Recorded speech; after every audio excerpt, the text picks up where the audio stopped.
السلام علیکم ورحمۃ اللہ۔ پیارے بھائی، آپ کا سوال ہے جنازے میں طاق صفوں کے حوالے سے۔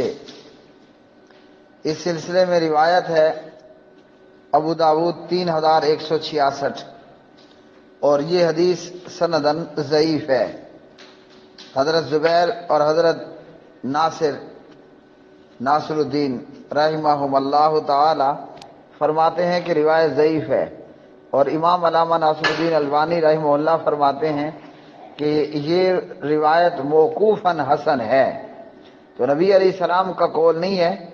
مالک بن حبیرہ کا بیان ہے کہ جو کوئی مسلمان فوت ہو جائے اور اس پر مسلمانوں کی 3 صفیں جنازہ پڑھیں تو اللہ تعالیٰ اس میت کے لیے جنت لازم کر دیتا ہے۔